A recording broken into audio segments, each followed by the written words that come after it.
천자문에 보면 묵비사염이라는 글이 있습니다. 묵자가 실이 물드는 것을 보고 탄식했다는 뜻입니다. 묵자는 인간의 행동은 욕구로부터 나오며 후천적으로 물들여지는 것이라고 말했습니다. 백지와 같은 마음이 마땅하게 물들여져야 도리에 맞는 행동을 하게 된다는 뜻입니다. 물건을 많이 소비하는 것이 고귀하다고 생각하는 것이나 전쟁으로 많은 사람을 죽이는 것을 의롭다고 생각하는 것 역시 백성과 나라가 그렇게 물들었기 때문이라는 것입니다. 사람이 태어나서 나고 자라며 문화와 풍습이 물드는 것은 어쩌면 당연한 일이겠지만 만약에 묵자가 오늘날의 우리를 바라본다면 여전히 탄식할 것이라고 생각합니다. 과소비를 삼가야 한다는 캠페인을 벌이다가 다시 경기 활성화를 위해 소비를 늘려야 한다는 반대의 목소리에 가려지는 것처럼 오늘날에도 논란의 여지가 많은 문제들이 많습니다. 서로의 생각이 맞지 않으면 옳고 그른가를 따지고 누가 잘했니 잘못했니를 겨루며 다투곤 합니다. 묵자 사상의 입장은 민중의 이익입니다. 그것은 전쟁을 반대하고 서로 사랑하고 나누자는 것이죠. 이것의 근본은 사람과 사람의 관계를 인간적인 것으로 만들어 나가자는 것입니다. 사람과 사람이 평화로운 관계를 만들어내고 나아가 서로 돕는 관계를 만들어내는 것이 묵자가 말하는 근본적 과제입니다. 묵자는 일방적인 사랑이나 희생을 설교하지 않습니다. 사람과 사람이 맺는 상호관계를 강조하고 서로가 서로에게 이익이 되는 것이 관계의 본질이라고 하죠. 오늘은 묵자의 지혜를 통해 싸우지 않고 이기는 인간관계의 기술 7가지를 듣도록 하겠습니다. 첫째, 때와 장소를 가려라.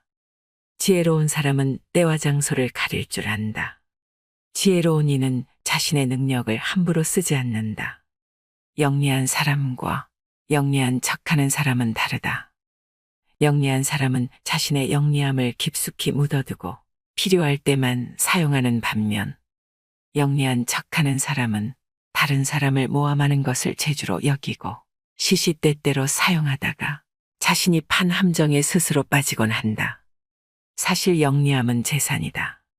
중요한 것은 이 재산을 어디에 어떻게 이용할 것인가의 문제다. 경거망동하게 얄팍한 잔재주를 부리다가는 화를 부르기 십상이다. 둘째, 소인을 피하라. 소인과 친구는 되지 않더라도 소인을 대처하고 피할 줄 알아야 한다.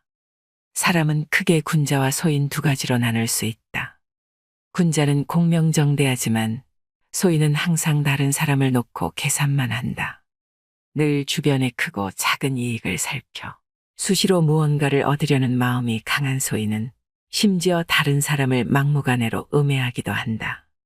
그 기세를 도무지 막을 길이 없을 정도다. 소인과 교제할 때는 신중해야 한다. 차라리 건드리기보다는 피하는 편이 낫다. 군자의 미움을 살지언정 소인의 미움은 사지 말라고 했다. 따라서 소인을 절대 얕보아서는 안 된다. 만약에 적을 만들더라도 군자보단 소인 쪽이 훨씬 위험하다.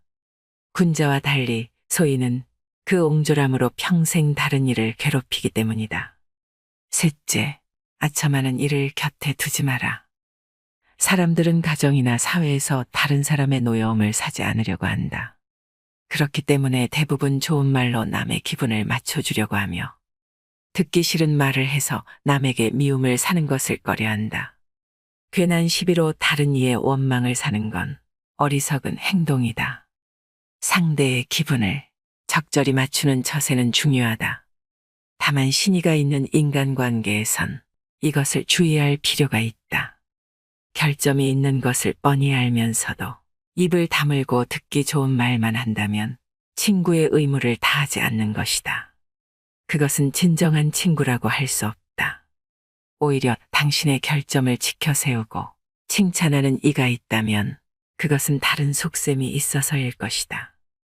평소에 진정한 마음으로 책망하고 꾸짖는 사람이 있다면 그가 바로 인생의 스승이자 진정한 친구이다.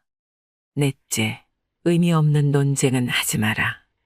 상대방의 자존심을 짓밟는 의미 없는 논쟁은 하지 않는다. 말싸움을 하게 되면 누구나 고집부리기 마련이다. 사실 거기서 얻을 수 있는 건 아무것도 없음에도 자존심 때문에 쉽게 포기하지 못한다. 논쟁은 지면 기분 나쁘고 이기면 친구를 잃는다. 도대체 여기에 무슨 의미가 있는가? 승리를 얻었다는 쾌감은 그리 오래가지 못한다. 상대방과 논쟁을 하고 싶을 땐 논쟁은 이겨도 의미 없다는 사실과 그것이 상대의 자존심을 짓밟아 얻은 것이란 것을 기억하라. 남의 체면을 깎아 얻은 승리 때문에 상대로부터 원한을 사서 화를 당할지도 모르는 일이다. 상대방과 논쟁할 때는 두 가지 결과를 생각해 봐야 한다.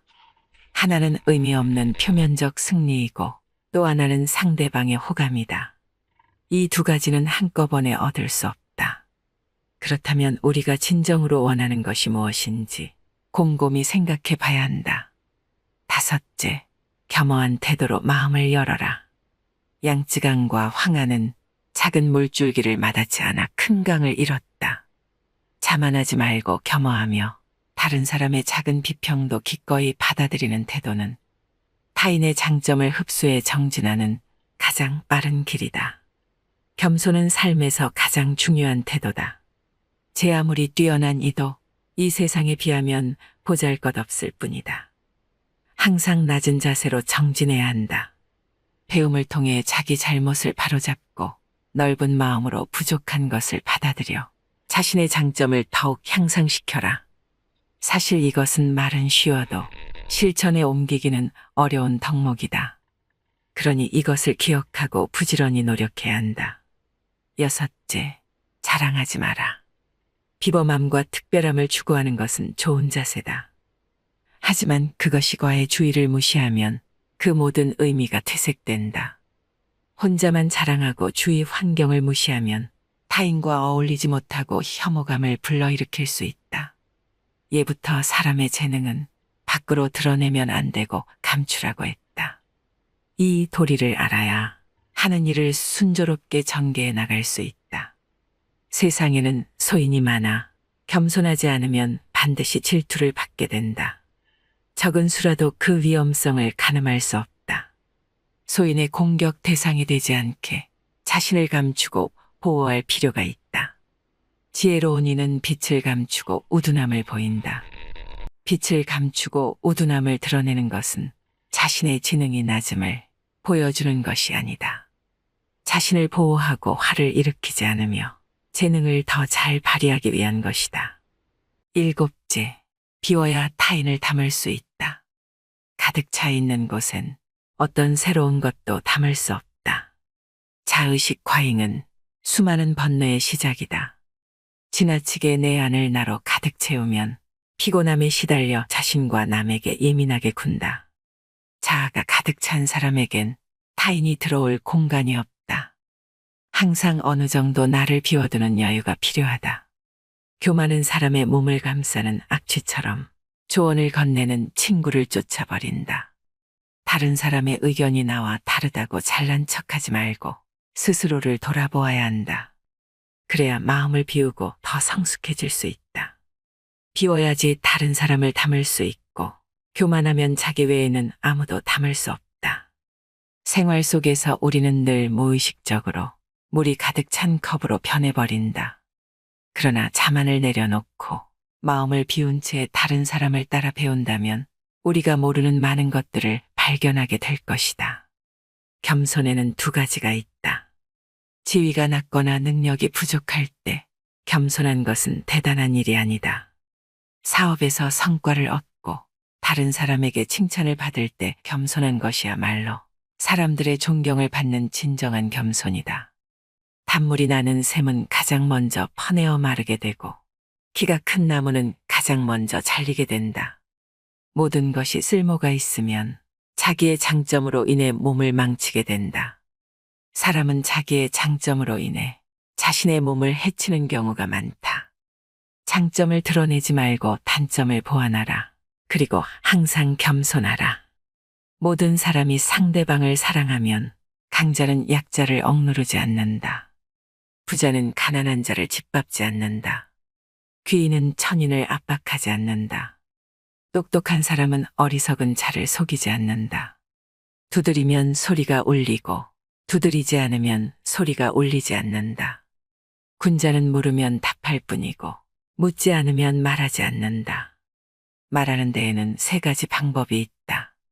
생각해서 말하는 경우와 추측해서 말하는 경우, 그리고 실행할 때 말하는 경우다.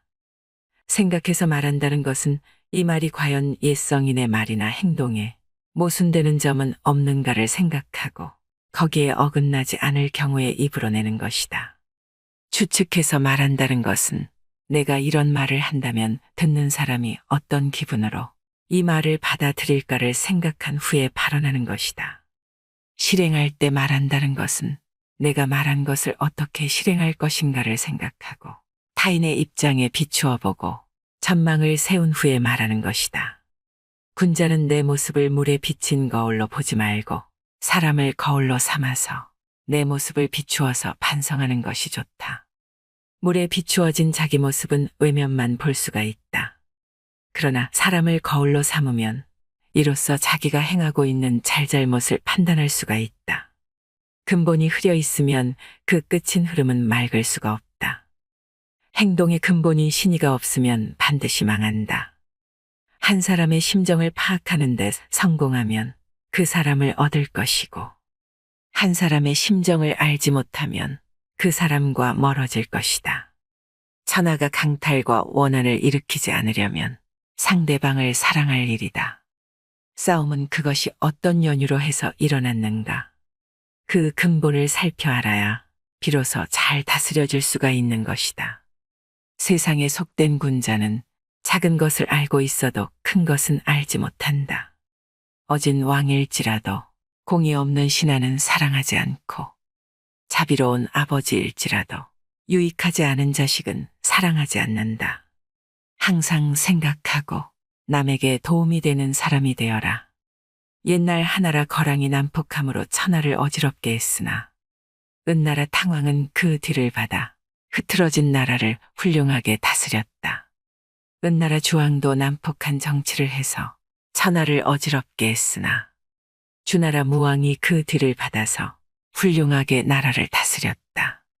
아무리 흐트러져 있어도 그 뒤에 사람이 노력하면 이것을 만회할 수가 있다. 천하의 흥망과 선치는 결코 운명이 아니다. 천명이나 운명론을 믿는 것은 바보나 하는 짓이다. 올바른 도리를 돈독하게 지키지 못하고 사물을 널리 분별하지 못하며 옳고 그름을 살펴 분간하지 못하는 자는 더불어 놀만한 사람이 되지 못한다. 의를 행한다는 것은 이것으로 인해 다른 사람에게서 비방을 피하기 위한 것이라든지 혹은 어떤 명예를 얻기 위해서 하는 것이 아니다. 인간으로서 당연히 해야 하는 일을 하는 것이다. 천을 염색하기 위해서는 붉은 물감이나 푸른 물감에 담그게 된다. 사람도 처음 접하는 것에 따라서 여러 가지로 변한다. 평소부터 환경을 잘 골라서 반드시 올바르게 사는 것을 선택해야 한다. 사람에게는 정해진 시간이 있다. 이것을 너무 급하게 쓰는 사람은 활을 팽팽하게 잡아당겨서 느슨함이 없는 것과 같다. 이렇게 되면 활은 쓸모가 없게 된다. 사람은 항상 적당한 느슨함이 필요하다. 물은 불에 이기나 흙에는 진다. 흙은 물에 이기나 나무에는 진다. 나무는 흙에는 이기나 쇠에는 진다. 쇠는 나무에는 이기나 불에게는 진다. 불은 쇠에 이기나 물에는 진다. 이것은 천하에 정해진 이치다.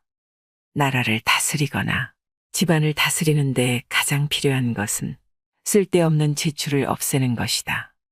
이것은 옛날 성인, 현자의 가르침이다.